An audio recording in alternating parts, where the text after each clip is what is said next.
Ezequiel capítulo 48, versículo 11 e 12. O final do versículo 10 fala de uma região santa dos sacerdotes. E o 11 diz assim: será para os sacerdotes santificados. Repita comigo: sacerdotes santificados. Mais uma vez, sacerdotes santificados. Então o texto diz: será para os sacerdotes santificados, para os filhos de Zadok, que cumpriram o seu dever e não andaram errados, quando os filhos de Israel se extraviaram, como fizeram os levitas. Será região especial dentro da região sagrada, lugar santíssimo, fazendo limites com a porção dos levitas. Olhe para cá um instante. Ezequiel está falando num momento único e singular da história. Eles estão voltando do período do exílio de Babilônia. E nesse momento do pós-exílio, momento de reconstrução, nós sabemos que não apenas teríamos, sob a liderança de Esdras, a reconstrução do templo, mas nós temos uma orientação de Deus a respeito de como tudo deveria ser. Há uma discussão entre escolas teológicas sobre se Ezequiel está falando para a reconstrução dos dias ou se tem uma perspectiva escatológica. O ponto em questão não é nem esse. Deus está dizendo como seria o templo nos mínimos detalhes.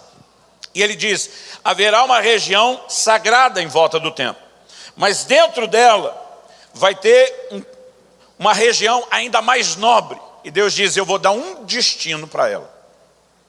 Deus está dizendo: essa herança especial, esse melhor pedaço de terra, ou o que a gente poderia chamar para os levitas, o melhor condomínio para se morar. Deus diz: será para os sacerdotes santificados. Deus especifica não apenas esse adjetivo dos sacerdotes santificados, mas ele também se refere a uma linhagem. Ele diz: será para os filhos, para a linhagem, para a casa de Zadok. E Deus dá exatamente o motivo. Ele diz que não andaram errados quando todos os demais levitas se desviaram. A partir daqui, eu quero construir duas ideias em paralelo. Primeiro, Deus tem o que nós podemos chamar e classificar de uma herança para os santificados. E esse é o tema da minha mensagem hoje.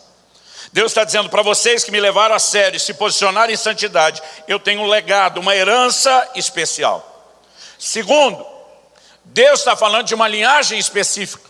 E nós precisamos entender, junto com a história dessa linhagem, os princípios da palavra de Deus, que revelam, na verdade, um propósito a respeito do que Deus espera dos seus ministros, do que Deus espera dos seus obreiros. Então, esse é o ponto onde nós temos Deus promovendo, exaltando, honrando os sacerdotes santificados. Esse é o ponto final da nossa história, onde nós vamos chegar. Mas para entender quem são esses filhos de Zadok, ou essa linhagem, eu preciso que você volte comigo agora, no primeiro livro de Samuel, no capítulo 2, e nós vamos ler a partir do versículo 27. Primeiro livro de Samuel, capítulo 2, a partir do versículo 27.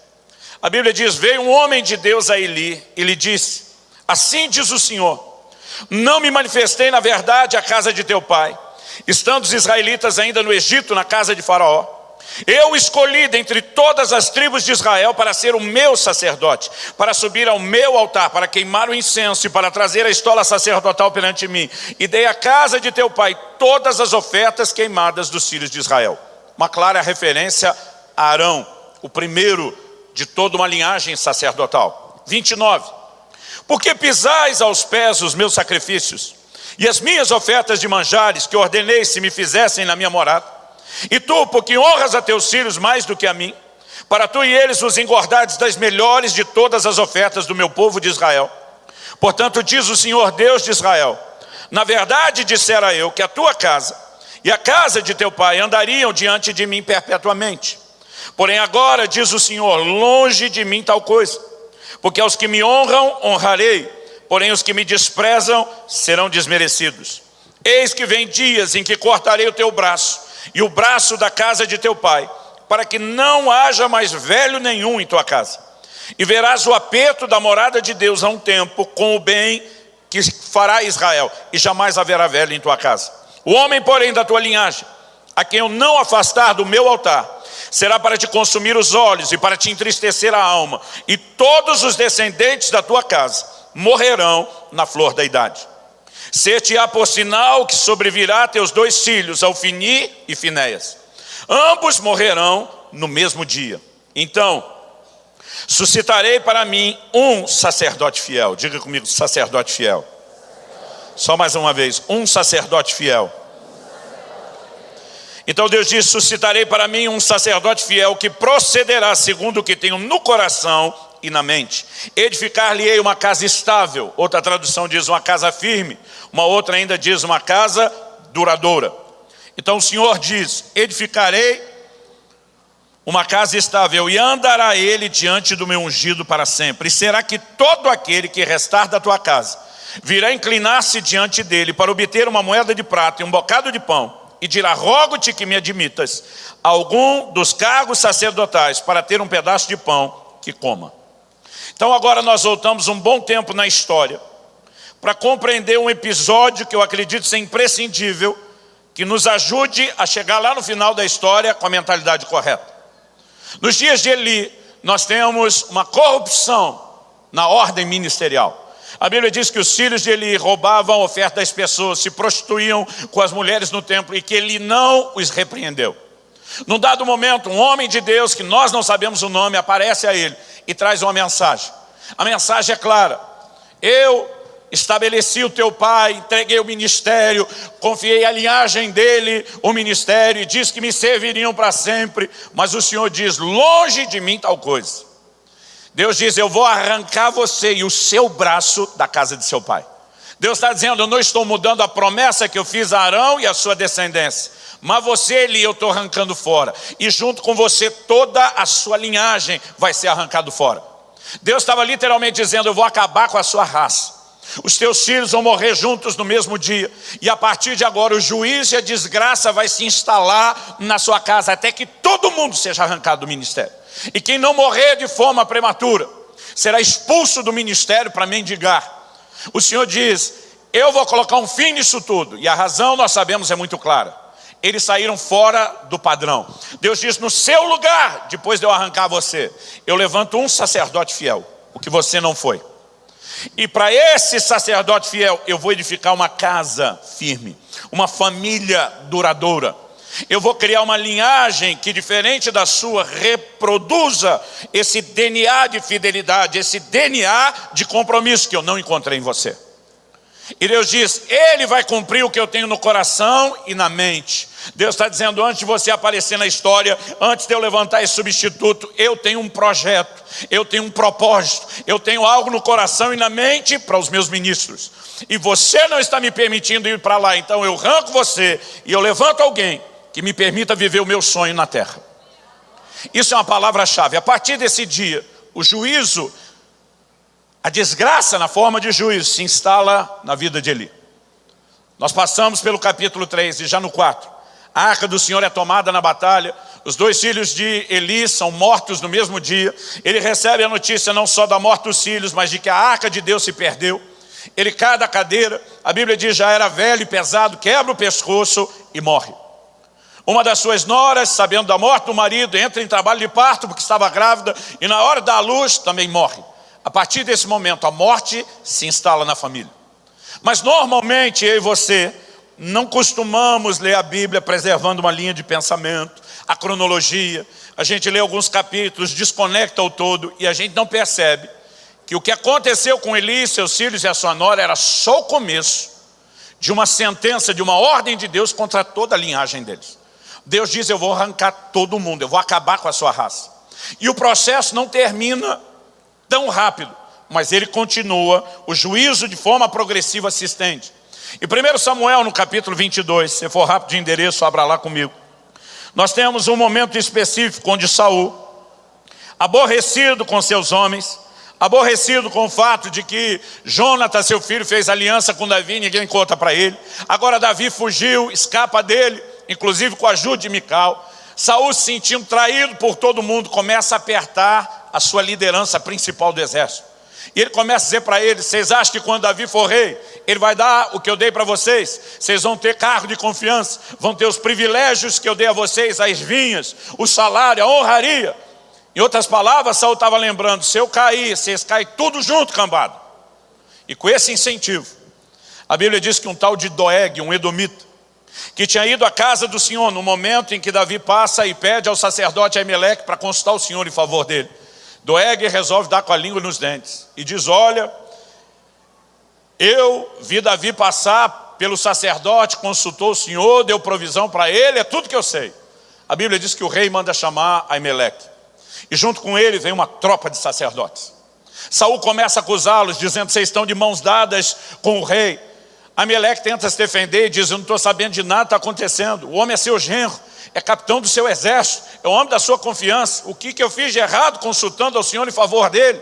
Mas por mais que ele tente se defender, Saul dá uma sentença. E no versículo 17 do capítulo 22 nós lemos: disse o rei aos da guarda que estavam com ele: volvei e matai os sacerdotes do Senhor, porque também estão de mãos dadas com Davi, e porque souberam que fugiu e não me fizeram saber. Porém os servos do rei não quiseram estender as mãos contra os sacerdotes do Senhor, tiveram temor. Então disse o rei a Doeg, o que era o edomita: volve-te e arremete contra os sacerdotes. Então se virou Doeg o edomita e arremeteu contra os sacerdotes e matou naquele dia 85 homens que vestiam estola sacerdotal de linho. Não bastasse essa chacina dos 85 sacerdotes, olha o versículo seguinte, o 19. Também a Nobe, que era uma cidade sacerdotal, também a Nobe, cidade desses sacerdotes, passou ao fio da espada homens, mulheres, meninos, crianças de peito, bois, jumentos e ovelhas. Saul mandou exterminar uma cidade inteira. Não apenas os 85 sacerdotes, mas tudo, todos os animais, todos os familiares. Toda aquela cidade foi exterminada, com uma exceção. O verso 20 diz: porém dos filhos de Aimeleque, filho de Aitube, um só, cujo nome era Abiatar, salvou-se e fugiu para Davi. Ele anunciou que Saul tinha matado os sacerdotes do Senhor. Então Davi disse a Abiatar: bem sabia eu naquele dia, que estando ali Doeg o edomita não deixaria de o dizer a Saul: fui a causa da morte de todas as pessoas da casa de teu pai. Fica comigo, não temas, porque quem procura a minha morte, procura também a tua. Estarás a salvo comigo. Então agora nós temos um único homem dessa cidade, e não só dessa cidade, mas dessa linhagem sacerdotal que está vivo. Davi, debaixo do peso, se sentindo culpado pela morte de todo mundo, diz: ninguém vai tocar em você enquanto eu estiver vivo. E traz ele debaixo da sua proteção. Quem? Abiatar, filho de Aimeleque. Agora, o que eu e você precisamos entender é que quando os filhos de Eli morrem, quando o próprio Eli morre, aquela palavra de juízo estava se cumprindo. Mas ela não tinha se cumprido toda. Porque Deus falou de tirar uma linhagem inteira. Sem gastar tempo demais no aspecto técnico, mas caso você queira anotar, você vai descobrir a linhagem de Eli, tanto em 1 Samuel 14:3, como em 1 Crônicas 24:3, que fala tanto de Aías, como também de Aimeleque, como descendentes de Eli. Resumindo, Aimeleque era filho de Aitube, e Aitube era neto de Eli. Aimeleque, portanto, era bisneto de Eli. E esse Abiatar que fugiu era tataraneto de Eli. Então nós temos agora um último homem de uma linhagem inteira que está vivo. Todo o restante da linhagem de Eli foi exterminado naquela cidade. Durante os dias em que Davi foge de Saul, depois quando é estabelecido no seu reinado em Judá, depois em todo Israel, Abiatar e um outro sacerdote estão o tempo todo ao lado de Davi. Eles carregam a arca do Senhor, a estola sacerdotal, consultam o Senhor. Isso vai ao longo de toda a vida de Davi. Porém, Davi organiza a casa antes de morrer, interrompe a conspiração de Adonias pelo trono e coloca Salomão. Salomão, quando assume o trono, olha para o seu irmão Adonias, um dos mais velhos filhos de Davi, e diz: você tentou puxar meu tapete. Ele diz: eu estou de olho em você. A hora que você pisar fora do prumo, botar o pé fora da linha, eu venho com tudo para cima de você. E Salomão só ficou esperando Adonias dar motivo. O dia que deu motivo, ele vai para cima de Adonias e manda matá-lo. O problema é que na conspiração de Adonias, duas forças se uniram. Uma força política e uma religiosa. A força política, podemos chamar militar, era Joabe, capitão da guarda de Davi, do exército. E o outro era o próprio Abiatar que estamos falando. Os dois apoiaram a conspiração de Adonias, que depois foi interrompido. No momento em que Adonias morreu, Joabe pensa, Salomão está fazendo a limpa. Ele corre e agarra nas pontas do altar, que era o maior clamor por misericórdia que alguém poderia fazer. Salomão manda arrancá-lo de lá, por conselho de Davi, seu pai. Ele diz, não deixe esse homem morrer em boa velhice. Ele matou 2 capitães melhores do que ele, a traição. Davi está reconhecendo, eu não tive peito e coragem para lidar com o problema, mas você, meu filho, resolva o que eu nunca resolvi. E Salomão, determinado, arranca Joabe de lá e manda matá-lo. Quem que sobrou da conspiração? Abiatar. Vá comigo agora para 1 Reis, capítulo 2. Primeiro livro de Reis, capítulo 2, versículos 26 e 27. Agora Salomão vai ter uma conversa com Abiatar e diz, e Abiatar, o sacerdote, disse o rei, vai para Natote, para os teus campos, porque és homem digno de morte, porém não te matarei hoje, porquanto levaste a arca do Senhor Deus diante de Davi meu pai, e porque te afligiste com todas as aflições de meu pai. Expulsou, pois, Salomão Abiatar, para que não mais fosse sacerdote do Senhor. Agora preste atenção no final do 27. Cumprindo assim a palavra que o Senhor dissera sobre a casa de Eli em Siló. Quando os filhos de Eli morreram, a palavra estava se cumprindo? Sim. Quando Eli morreu, a palavra estava se cumprindo? Sim. Quando sua nora morreu, estava se cumprindo? Sim. Quando Ameleque e todos aqueles sacerdotes que estavam com ele e a cidade de Nob foram exterminados, a palavra estava se cumprindo? Sim, mas não totalmente. Enquanto houvesse um descendente de Eli, a palavra não tinha se cumprido totalmente. A Bíblia diz que quando Abiatar foi expulso, a palavra proferida lá em Siló, agora finalmente se cumpre. Mas se você lembrar daquela palavra, não era só a palavra de expulsão daquela linhagem. O Senhor diz, no seu lugar, quando eu arrancar todo mundo, eu vou levantar um sacerdote fiel. Então a promessa não dizia apenas respeito à remoção da casa de Eli, mas há uma substituição. Pelo que Deus disse, um sacerdote fiel, que fará o que eu tenho no coração e na mente. Agora pergunto, quem é o sacerdote fiel em quem se cumpre essa palavra? Durante todos os dias de Davi, eu disse que Abiatar e um outro sacerdote andaram juntos. O nome desse sacerdote é Zadok, que significa justo. Nos dias de Salomão, quem assume toda a liderança do sacerdócio é Zadok. E a partir de Zadok, Deus tem o cumprimento daquilo que estava no seu coração e na mente. Uma casa duradoura, uma linhagem duradoura, ou seja, aquele DNA de compromisso e fidelidade que Deus encontrou em Zadok é reproduzido geração após geração após geração. Mesmo quando chegamos ao período do pós-exílio de Babilônia, onde a maioria dos sacerdotes e levitas se corromperam, a linhagem de Zadok não se corrompeu, ela permaneceu fiel. E deixa eu te dizer uma coisa, nós estamos vivendo dias que são um grande desafio. Porque nós muitas vezes olhamos e vemos o padrão ministerial baixando. Não é apenas a ética, o padrão de santidade determinado por Deus baixando. Mas eu quero te dizer o seguinte, não é porque todo mundo resolveu fazer a coisa errada que o errado virou certo. O certo é certo mesmo que ninguém esteja fazendo ou quase ninguém esteja fazendo. E o errado é errado mesmo que todo mundo esteja fazendo. Quando todos os sacerdotes se corromperam, a linhagem de Zadok diz, nós não. Deus deu através de nosso Pai um trilho, nós vamos nos mover dentro do trilho dos princípios, nós não vamos abandonar isso.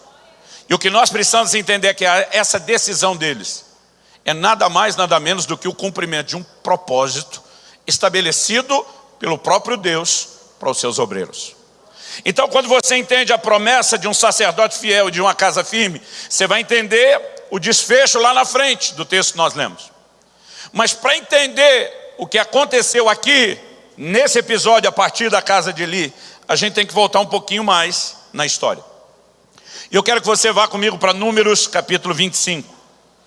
Enquanto você localiza o texto, eu quero ganhar tempo e fazer um resumo breve.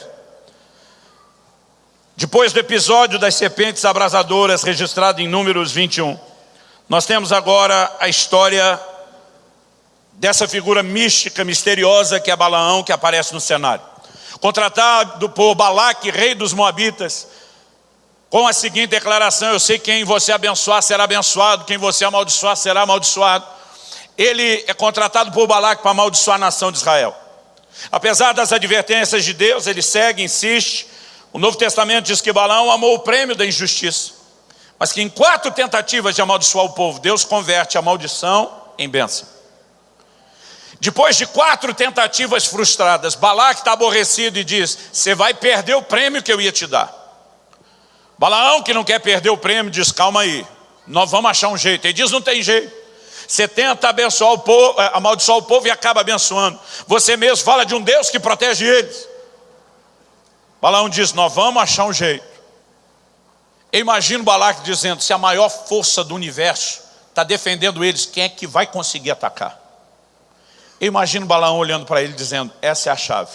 Se ele é a maior força do universo, nós nunca vamos passar esse muro de proteção, nunca vamos vencê-lo. Então só sobrou uma chance. Se a gente conseguir fazer com que o Deus que é aliado vire inimigo e ataque eles, aí ninguém pode pará-lo, porque ele é a maior força do universo. Imagino Balaque dizendo: é o povo dele que ele defendeu, vem abençoando. Por que você acha que ele ia virar inimigo? Ele diz: eu tenho uma ideia que pode funcionar. Ele diz: você vai enviar as mulheres do seu povo a seduzir os homens de Israel. Mas quando elas fizerem as propostas dos préstimos sexuais, nós não vamos praticar só prostituição natural. Nós temos que colocar junto a espiritual. Então elas não vão cobrar dinheiro. Elas vão exigir que os israelitas se curvem diante dos deuses de vocês. Aí nós levamos esses homens à prostituição natural e espiritual junto. E Deus vai se irar contra eles. E Deus mesmo vai julgá-los. Pensa num conselho que deu certo. Você só descobre que isso foi conselho de Balaão em Números 31:16. A Bíblia fala isso. Mas no Novo Testamento, Jesus se refere a esse conselho de Balaão. Então, é nesse momento que a palavra de Deus diz aqui em Números 25, versículo 1, o seguinte: habitando Israel em Sitim, começou o povo a prostituir-se com as filhas dos moabitas. Essas convidaram o povo ao sacrifício dos seus deuses, e o povo comeu e inclinou-se aos deuses delas. Juntando-se Israel a Baal-peor, a ira do Senhor se acendeu contra Israel, exatamente como havia sido previsto. Disse o Senhor a Moisés: toma todos os cabeças do povo, enforca-os ao Senhor ao ar livre, e a ardente ira do Senhor se retirará de Israel. Então Moisés disse ao juiz de Israel: cada um mate os homens da sua tribo, que se juntaram a Baal-peor. E eis que um homem dos filhos de Israel veio e trouxe aos seus irmãos uma midianita perante os olhos de Moisés e de toda a congregação dos filhos de Israel, enquanto eles choravam, diante da tenda da congregação. Vendo isso, Finéias, filho de Eleazar, o filho de Arão, o sacerdote, levantou-se do meio da congregação, pegando uma lança, foi após o homem israelita até o interior da tenda e os atravessou, ao homem israelita e à mulher, a ambos pelo ventre. Então a praga cessou de sobre os filhos de Israel, e os que morreram da praga foram 24.000. Então disse o Senhor a Moisés: Finéias, filho de Eleazar, filho de Arão, sacerdote, desviou-me a ira de sobre os filhos de Israel, pois estava animado com o meu zelo entre eles, de sorte que no meu zelo não consumi os filhos de Israel. Portanto dize: eis que lhe dou a minha aliança de paz, e ele e a sua descendência depois dele terão aliança do sacerdócio perpétuo. Repita comigo: aliança do sacerdócio perpétuo. Qual a razão disso? O texto diz: porquanto teve zelo pelo seu Deus e fez expiação pelos filhos de Israel. Gente, nós não estamos estudando só a história de um povo. Paulo diz em 1 Coríntios, no capítulo 10, no versículo 11, que essas coisas que sobrevieram a Israel foram escritas para advertência nossa, para exemplo nosso de quem são chegados os fins dos tempos. Deus não queria apenas que eu e você soubéssemos o que um dia aconteceu na história. Ele queria nos instruir para o tempo que nós vivemos hoje. Então nós temos um momento onde o povo se entrega à prática do pecado. E nós temos um líder, Finéias, neto de Arão, filho de Eleazar, que era filho de Arão. Ele passa a mão numa lança, vai atrás desse casal, e a Bíblia diz: executou a ambos. Nesse momento, a praga cessou. 24.000 pessoas já haviam morrido debaixo do juízo daquele pecado. Mas Deus olha e diz: Eu vi em você um zelo de santidade que me agradou. Então eu quero dizer algo, eu estou fazendo com você, Finéias, a aliança do sacerdócio perpétuo. Ele está dizendo, você e a sua linhagem jamais serão arrancados do ministério. O que é que Deus está dizendo com isso? Deus está dizendo, é esse DNA de zelo de santidade, de fidelidade que eu estou procurando, e quando eu encontro, esse é o DNA que eu quero garantir que seja reproduzido. Quem está entendendo, diga amém. Agora, Arão tinha 4 filhos, 2 morreram por levar fogo estranho diante do Senhor, sobraram 2, Eleazar e Itamar. Deus não está dizendo que a linhagem de Eleazar, ou através de outros filhos que não fossem Finéias, ou que a de Itamar estavam fora. Todos eles continuam no sacerdócio. Mas de Finéias para baixo, Deus diz aqui, tem um grupo que está garantido e nunca será removido. Lá na frente, a gente vê a prova de que os outros descendentes de Arão continuaram inclusos. Porque quando você estuda a linhagem de Eli, ele era da linhagem de Itamar. E estava liderando o sacerdócio. Deus não deixou de dar oportunidade aos demais. Mas quando a coisa bagunçou, e Deus diz, eu vou arrancar essa turma comprometida, e eu tenho que levantar um sacerdote fiel. Aonde você acha que Deus foi procurar? Nós dissemos que Zadok é o cumprimento dessa palavra. E quando você vai estudar a linhagem de Zadok, e aqui é outro detalhe interessante, porque muitas vezes a gente acha que essa genealogia toda que está na Bíblia é só chatice. Mas em 1 Crônicas, capítulo 6, de 49 a 53, você descobre que Zadok, ele vem da linhagem de Finéias, neto de Arão. Na hora que a coisa corrompeu, Deus disse, não dá não, eu preciso de gente séria. Aonde Deus foi procurar? Lá naquele grupo, que diz, esses têm aliança do sacerdócio perpétuo. E Deus volta a pegar alguém dessa linhagem que continua reproduzindo o DNA de compromisso. Nos dias do pós-exílio de Babilônia, quando Israel chegou no auge da apostasia, a Bíblia diz que os filhos de Zadok não se corromperam. Você vai estudar no livro de Esdras, a genealogia de Esdras, o grande sacerdote reformador do período pós-exílio.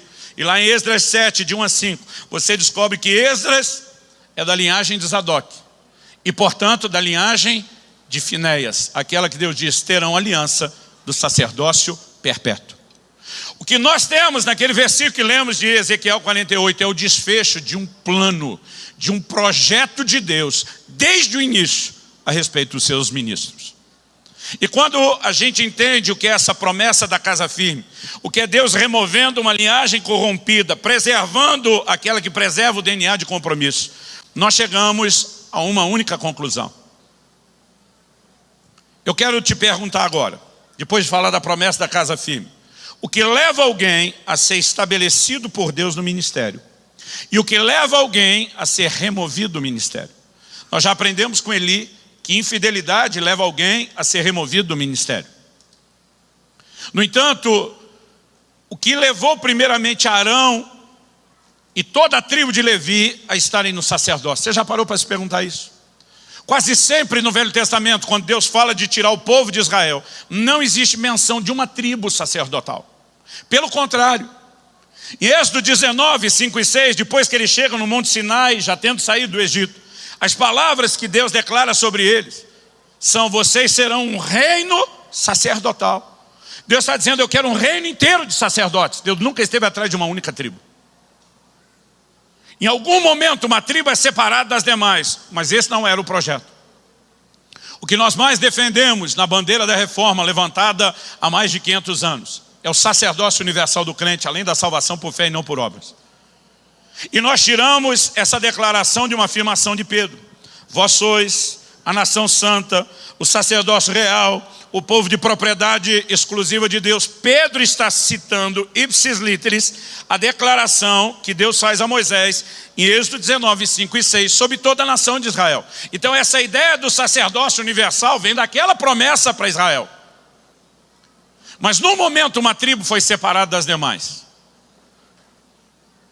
Se você entender quando isso aconteceu, talvez você consiga entender o porquê.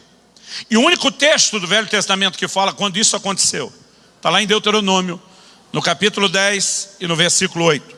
Deuteronômio, que é chamado, significa segunda lei ou repetição da lei. O momento onde Moisés apresenta os highlights, os melhores e piores momentos da trajetória de Israel até Canaã e os principais mandamentos. Ele afirma em Deuteronômio 10, versículo 8, ele diz: por esse mesmo tempo, o Senhor separou a tribo de Levi para levar a arca da aliança do Senhor, para estar diante do Senhor, para o servir e para abençoar em seu nome até o dia de hoje. Por esse mesmo tempo. Do que Moisés está falando? Ele se refere aos dois momentos, a primeira e a segunda subida no monte, onde ele permanece 40 dias recebendo as tábuas do mandamento. As primeiras ele quebrou e ele sobe a segunda vez. É entre a primeira e a segunda subida que ele está mencionando, que ele diz: foi nesse tempo que o Senhor separou a tribo de Levi. Pergunta: o que aconteceu nesse tempo? Dá uma olhadinha comigo, Êxodo capítulo 32, versículo 25.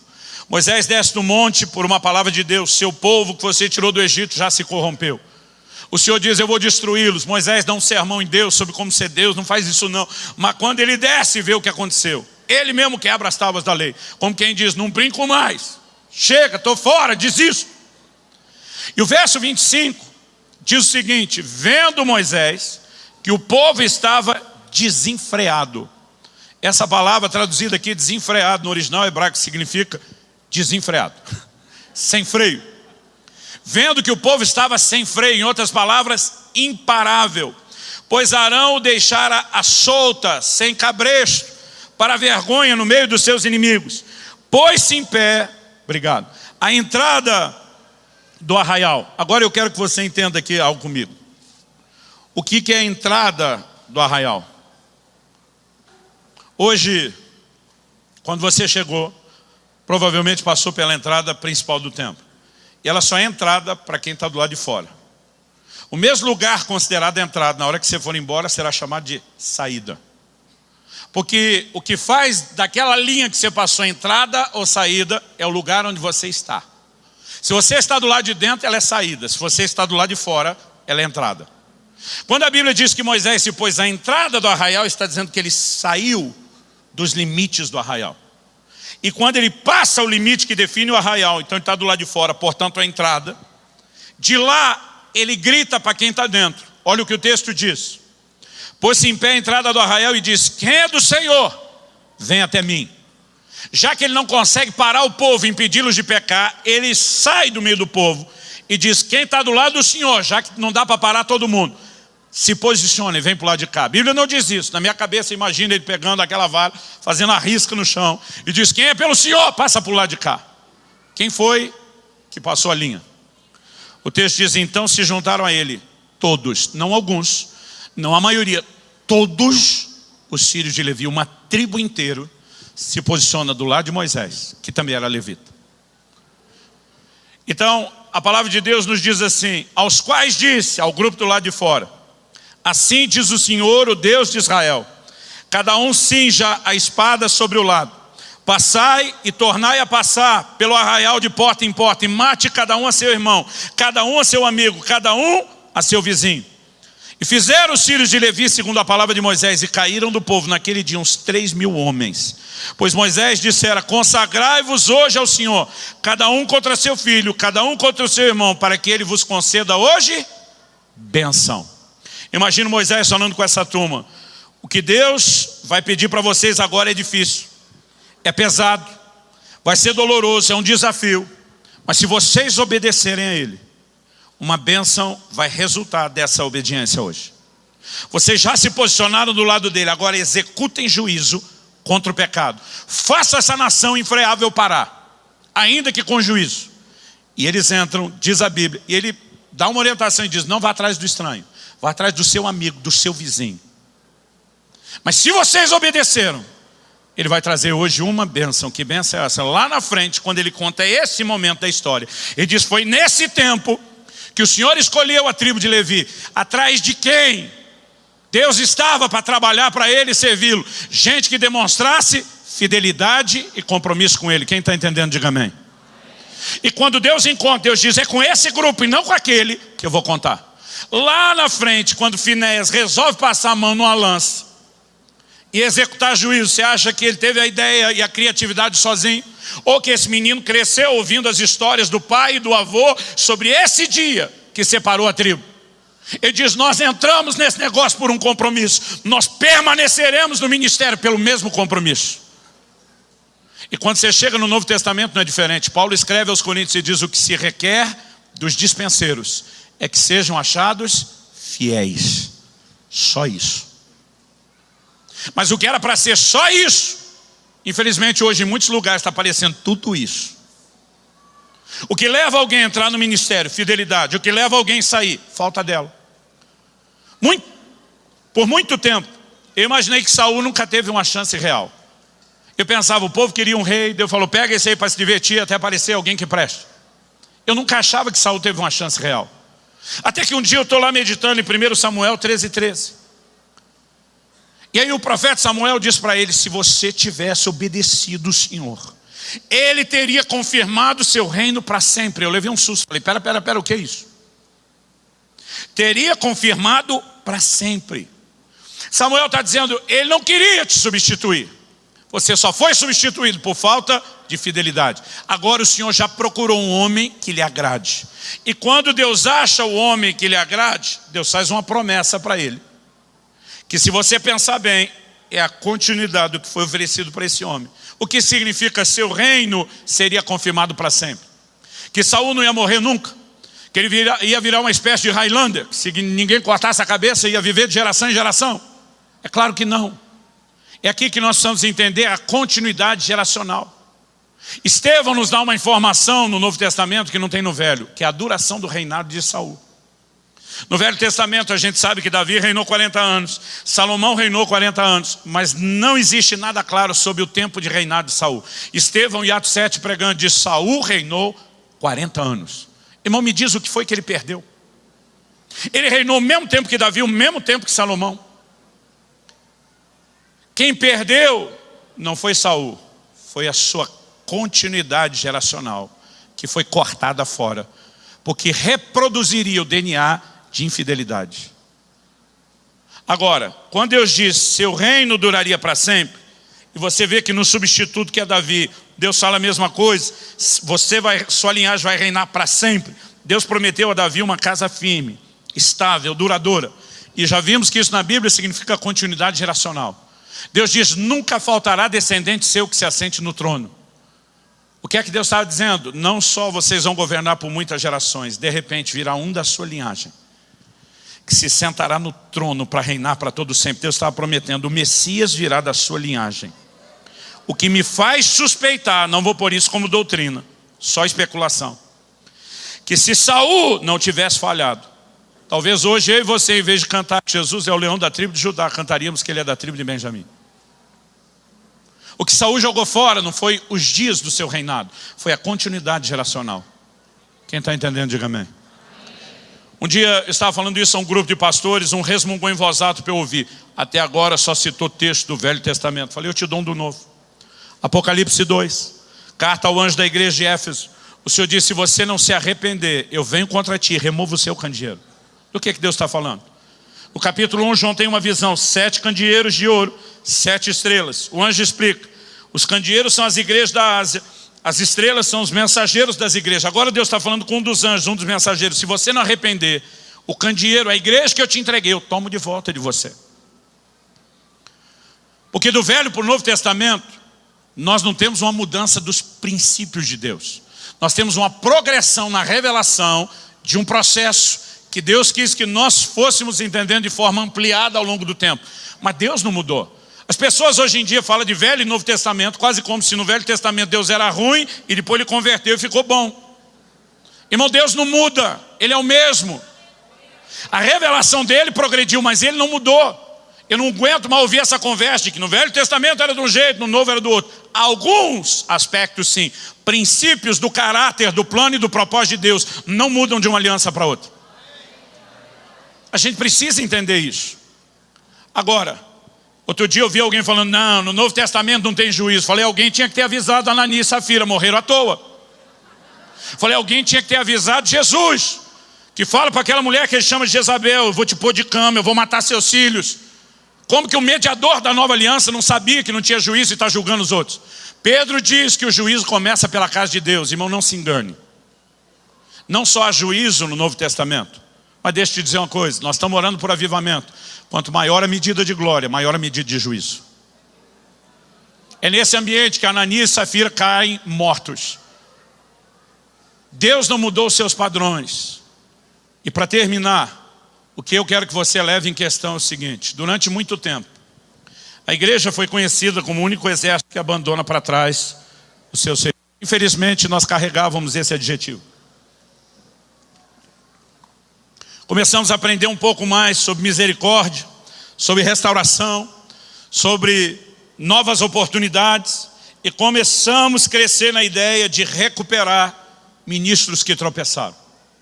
Mas aí nós saímos de um extremo, ou ninguém prestava para mais nada, e fomos para um outro extremo, de que agora alguns, diferente de antigamente, que sabia que não tinha mais jeito, disse: se eu fizer uma babada vai ter chance para mim, e eles têm um pouquinho mais de encorajamento para fazer o que é errado. Eu quero terminar te dizendo o seguinte: é melhor não pecar do que pecar e ser restaurado depois. Nós não vamos negar que tem restauração para quem pecou, mas eu quero te garantir que é melhor não pecar do que pecar e ser restaurado depois, porque todo pecado, mesmo que perdoado, tem consequências.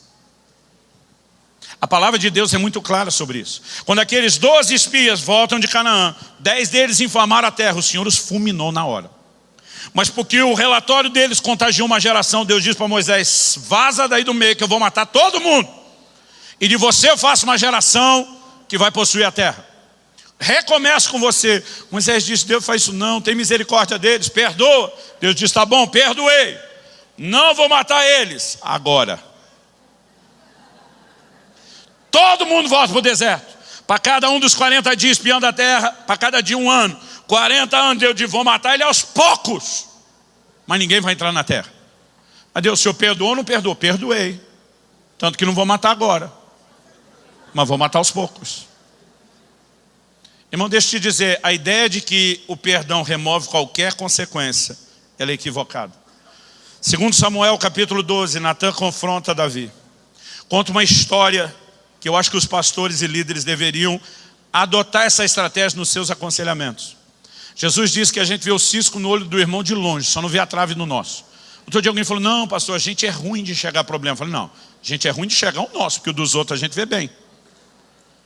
Então Natã conta uma história como se fosse uma terceira pessoa, porque cisco no olho dos outros a gente enxerga. Davi fica revoltado, sem saber que estava falando dele. E como rei ele sentencia esse homem à morte. Esse homem tem que morrer. Natã diz: pois é, pela sua falta de entendimento, vou explicar, esse homem é você. Agora, pela lei de Moisés, Davi tinha que morrer tanto pelo adultério como pelo homicídio. Agora, pela sentença real, proferida pela sua própria boca, ele tem que morrer. E aqui nós temos uma janela de graça se abrindo no Velho Testamento. Ele diz: mas você não vai morrer, teu pecado foi perdoado. Eu imagino que enquanto Davi está assim, preparando aquele, ô glória, Natã já atropela ele e diz: mas a espada dos amonitas que você usou contra Urias jamais se apartará da tua casa. Você foi perdoado, Davi, mas o que você fez com a mulher do cara escondido, vão fazer com as suas à luz do dia. Irmão, a vida de Davi, com o perdão da palavra, virou uma desgraça, um inferno depois desse dia. Porque a espada avança dentro da sua casa. Nas minhas contas levou pelo menos 11 anos, mas um dia Absalão arma uma tenda. Talvez Davi já tivesse até esquecido. Ele arma uma tenda, possui todas as concubinas de Davi diante de toda a nação, para mostrar que a rebelião e a revolta dele não tinham mais retorno. E aí Deus mexe no ponto que mais doeu em Davi: mas a criança que foi gerada dessa relação vai morrer. O homem, segundo o coração de Deus, passa 7 dias prostrado, sem comer, sem levantar, chorando, intercedendo pela criança. A criança não, Senhor, a criança não. E Deus diz: vai morrer, vai morrer, vai morrer. E morreu. Mas Deus, espera aí, o pecado foi perdoado ou não foi? Foi. Mas as consequências se manifestam. Quem está entendendo, diga amém. Ah não, pastor, só a história do Velho Testamento, vamos para o Novo. Saulo se converte, foi o grande perseguidor da igreja. Qual foi a primeira palavra profética que ele recebe? Ananias chega e diz: Saulo, irmão, o Senhor que te apareceu no caminho mandou dizer: cara, teu ministério vai bombar. Ministério internacional, você vai falar para os gentios, vai rodar o mundo. vai ter entrada e acesso aos grandes líderes mundiais, você vai falar diante de reis. Imagina só Paulo, aleluia, glória a Deus. Mas tem um negocinho que ele mandou falar também. Paulo disse, como é que é? Um negocinho aí, repete. Ele mandou te dizer assim, eu te mostrarei o quanto importa sofrer pelo meu nome. Imagina Paulo engolindo seco. É o cara que entendeu a graça e justificação como nenhum outro, mas sua primeira palavra profética foi, perseguiu uma igreja, bonitão, não foi? Foi. Agora vai ver o que é bom, está perdoado. Mas vai colher o que plantou. Naquele dia Paulo ganha o dom do para-raio. Onde ele vai, irmão? Confusão. Apesar de perdoado. Quem está entendendo, diga amém. Sabe qual é o nosso problema? É a incapacidade de ver que pecados, mesmo que perdoados, podem diminuir aquela herança dos santificados. Você lembra de Moisés e Arão? Que o Senhor fala para eles, eu quero que vocês falem a rocha. E aí você vê lá em Números 20, versículos 12 e 13, que os dois, em vez de falar, feriram. Aí o Senhor chama os dois bonitão para a conversa, diz, Arão e Moisés, se apresente. Imagino eles, cabeça baixa, mão para trás, que nem jogador fazia com juiz antigamente, quando tinha respeito, filho com pai. O Senhor diz, eu mandei vocês falar a rocha. Sim, Senhor. Mas ao invés de falar, vocês feriram. Sim, Senhor. E diz, pois é, porque vocês não me honraram, porque vocês me desobedeceram, vocês não vão entrar na terra prometida.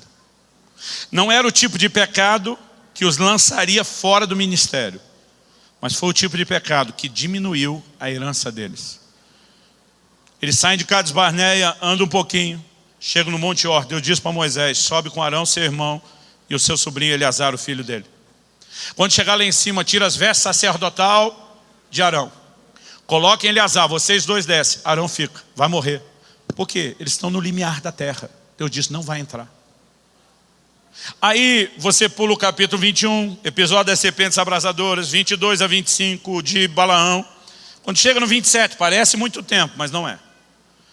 Chega a vez de Moisés. Deus diz, agora você, bonitão, sobe para o Monte Abarim.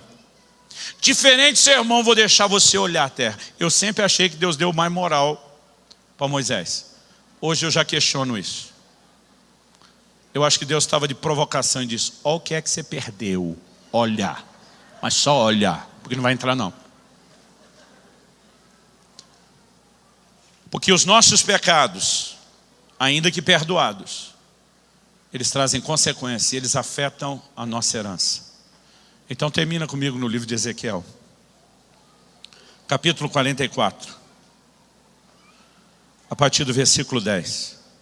Nós vamos voltar no mesmo Ezequiel, que fala da mesma linhagem de Zadok.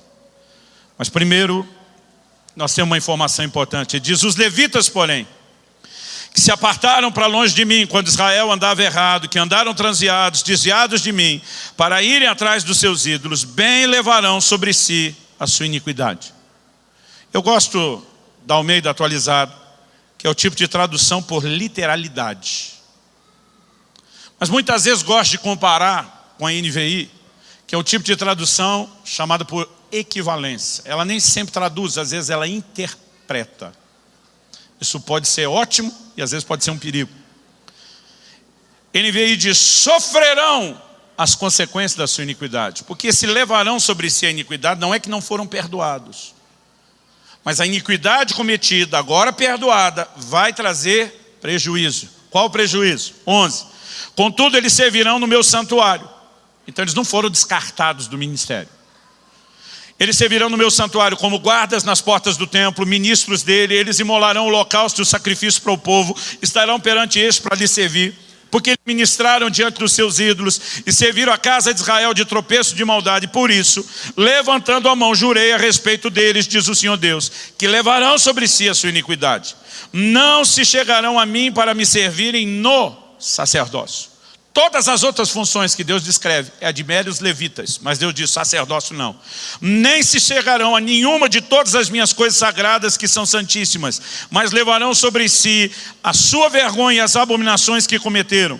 Contudo, eu os encarregarei da guarda do templo, de todo o serviço e de tudo que se fizer nele. Deus rebaixou esses sacerdotes à função de meros levitas. Alguém que era só um levita jamais poderia fazer o que um sacerdote faria. Deus não precisaria dizer que era proibido. Deus está pegando gente que antes era sacerdote e diz por causa do pecado de vocês, não vou descartar. Vocês estão perdoados, vocês serão reaproveitados no ministério, mas não estarão na mesma posição que estariam se tivessem sido fiéis. Quem está entendendo? Agora olha o 15 e 16, aqui a gente termina. Quero até que você fique em pé para ler o 15 e 16, para parecer que está acabando mesmo.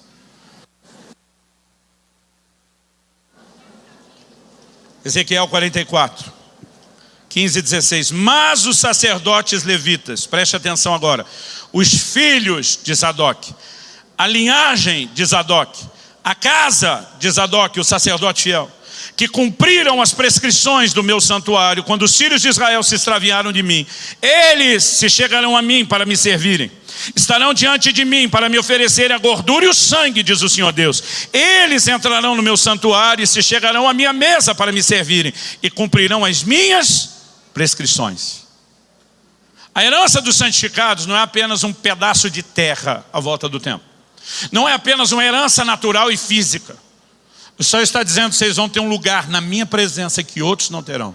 Vocês vão ter um lugar de acesso diante de mim que outros não terão.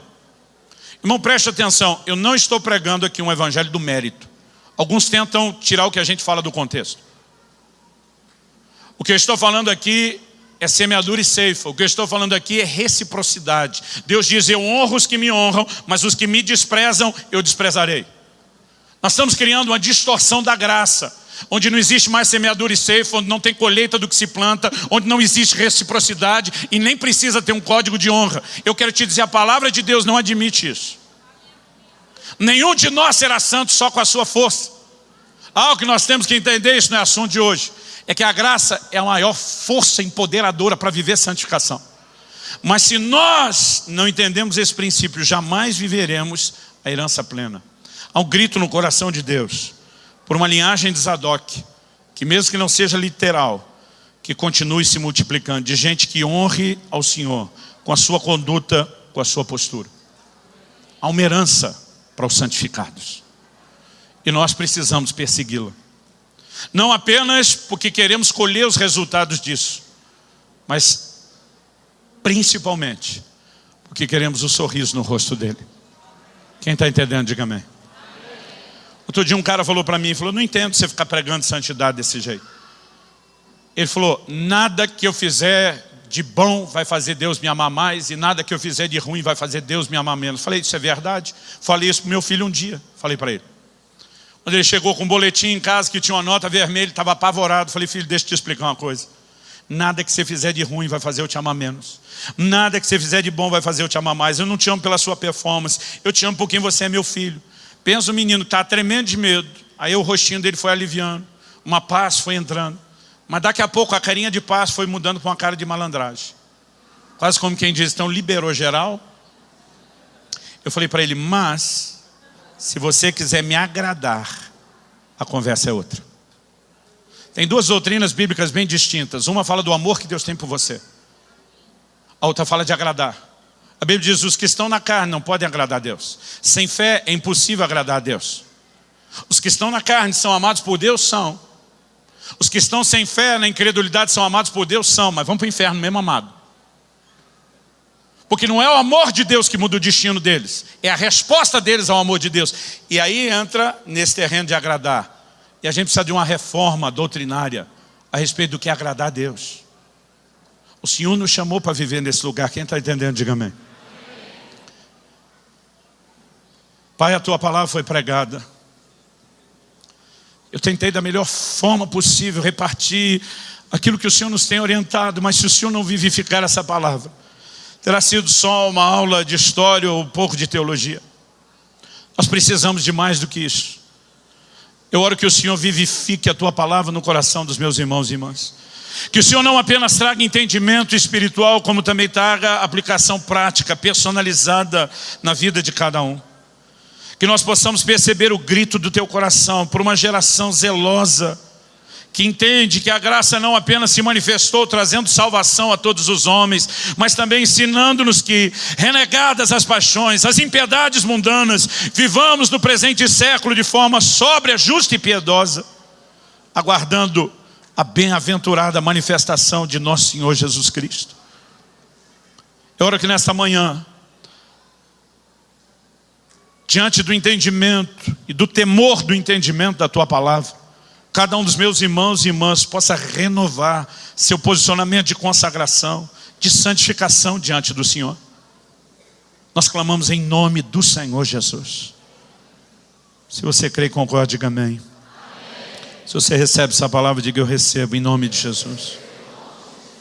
Irmão, olhe para cá um instante. Deixa eu terminar com esse pensamento.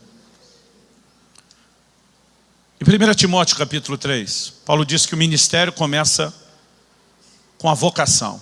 Pessoas se sentem vocacionadas. Mas ele diz, não adianta só ter vocação, tem que ter qualificação. E depois, eles têm que ser experimentados, provando as qualificações, para só em quarto lugar ser estabelecido. Quando você pega 1 Timóteo 3, há uma lista de qualificações, juntando o que ele fala dos bispos, dos diáconos, eliminando as repetidas, mas juntando essas duas listas, você tem 16 características explícitas. Podemos discutir pelo menos uma implícita, além das 16. Mas vamos ficar só nas 16. Das 16 explícitas, só uma diz respeito à habilidade. Seja apto para ensinar. Todas as outras 15 são traços de caráter. Agora, o que a igreja fez nos últimos séculos? A gente descartou as 15. E a gente concentra todo o treinamento de liderança só no seja apto para ensinar. Dando habilidade, habilidade, habilidade. Quando o ministério deveria ter como principal força o exemplo. Paulo diz, seja meu imitador. Hoje em dia a conversa, não olha para o homem não, irmão, olha para Jesus. A primeira geração dizia, olha para nós como nós olhamos para Jesus. Nós somos sérios em copiá-lo e você vai poder copiar a gente. E esse código de dignidade dos ministros precisa ser restaurado. É a isso que Deus está nos chamando. Eu não aguento mais andando pelo Brasil e pelo mundo, ver pastores e líderes tropeçando e caindo. Eu não aguento mais. Deus não é como Davi, ele não bota um Urias na linha de frente para que morra. O ministério não tem que ser uma missão suicida. É só nós nos conectarmos corretamente com ele. Nenhum de nós precisa terminar mal. Mas durante muitas vezes eu tenho orado a Deus, tenho dito, Senhor, se a corda for arrebentar para o meu lado, o Senhor é o Deus onisciente. Se eu não for segurar a onda, eu lhe imploro, me leva antes. Não me deixa viver para desonrar o seu nome. Você consegue imaginar, se em vez de tanto escândalo, como a gente tem hoje em dia, se a gente tivesse homens que fossem olhados, homens e mulheres pela sociedade como gente digna de ser copiada e de exemplo, o impacto que o Evangelho de Jesus não teria na terra. Mas existe não só um grito no coração de Deus, há uma convocação que começa pelos ministros. Chorem os ministros do altar. Há um chamado ao arrependimento, ao conserto, à santificação. Nunca você vai achar na Bíblia e história avivamento sem santificação. A gente está orando muito por avivamento e santificando pouco. Se a gente combinar um pouco mais de santificação, pode até orar menos por avivamento, que ele vai manifestar mais rápido. Alguém tem que tomar esse microfone de mim. Foi um prazer servi-los na mesa do Senhor, do pão sagrado da palavra. Deus te abençoe.